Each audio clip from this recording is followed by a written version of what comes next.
And the book kind of documents in this rather very well-researched way the variety of people who contributed to this movement. And I thought we'd go through a few of them just as individuals, because I think their biographies are also interesting. You commit this rather remarkably name. I've never heard of this guy before, and so that's on me. And I'm grateful to learn about him. A man called Dorr Legg. Can you tell me about him a little bit? Yeah, can I give you his full name? William Lambert Dorr Legg. He went by Dorr Legg, D-O-R-R Legg. He was an absolutely fascinating character for me. I'd never heard about him before either.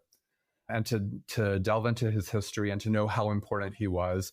And he is fairly well represented actually in the historiography of the LGBTQ historiography.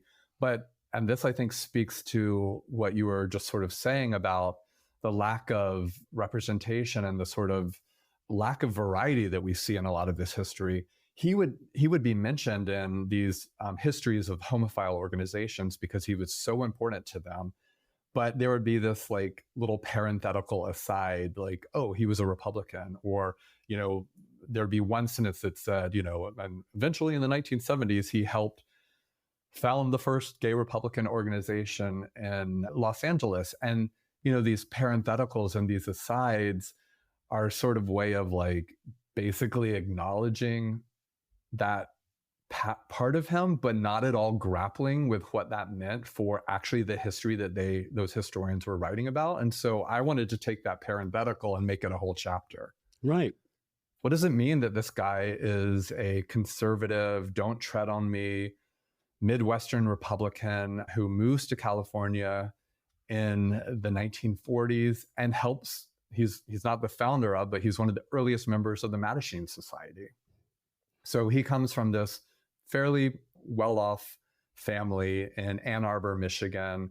They are dyed-in-the-wool Republicans. His family actually traced their political history back to the origin of the party around Abraham Lincoln, and they were very proud of that. And they thought, with good reason to do so, that especially in the early 20th century, they saw the Democratic Party as mob bosses in the Northeast and racist in the South. And they believed in liberty and equality and freedom. They really had a sort of libertarian strain to them. And his father was a small business owner, and he grew Dorr Legg, his son Dorr, through his own business. And so Dorr Legg went off and became actually a landscape architect, lived in New York City for a while, eventually moved to Los Angeles, in part because he'd moved home to Michigan when his father was dying to take care of him.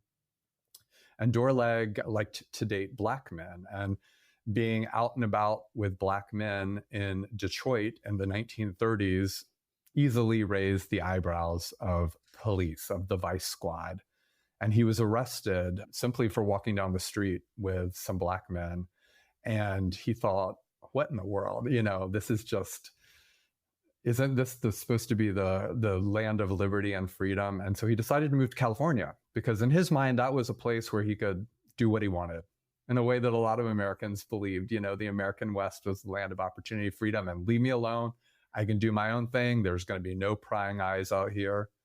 And he moved out to Los Angeles, and he joined up early with the Mattachine Society. Now, the Mattachine Society had all sorts of people involved in it, but it had like a communist sort of, especially in its early years, it had a communist leaning because of its founder, Harry Hay, and the whole way that the organization was structured. And so Dorr Legg and a couple of right-of-center guys break away from the Mattachine Society fairly early on, and they form this alternate organization called One Inc. that is critical to the development of homophile politics in the 1950s, of just creating a homophile community, and to the extent that there was visibility. And he's really bringing these sort of libertarian notions into that organization and sees them as consistent with what he's doing and building an organization for gay freedom. Yeah. Tell us about the Mattachine Society in general. People haven't really understood this. It was an early attempt to create some sort of political organization. And one magazine, it became a magazine, was a crucial journal. In other words, it was delivered in brown paper, right? But it was a really pioneering and ballsy magazine. Absolutely. So One Magazine was founded shortly after the organization was founded, early 1950s. It was an incredibly brave thing to do, to create a gay magazine and to send it out through the U.S. Postal Service, because this is the height of the Cold War, the height of the Lavender Scare. The entire federal government's apparatus is being directed to surveilling and harassing, criminalizing gay persons, and law enforcement is deeply engaged in doing that. Even the post office is. I mean, this was one of the things that was so astonishing for me to learn as I really went into this history, that I knew certainly the federal government, the State Department, all that stuff in the Lavender Scare, but the post office itself was being directed to root out anyone they suspected of homosexuality based on the materials they were receiving in the mail, or even if they noticed that if a particular man wrote a lot of letters to other men, they would start tracking their mail because they thought, well, why is this guy writing so many letters to other guys? And then they would start tracking those other guys' mail. So it was a big deal to make this magazine.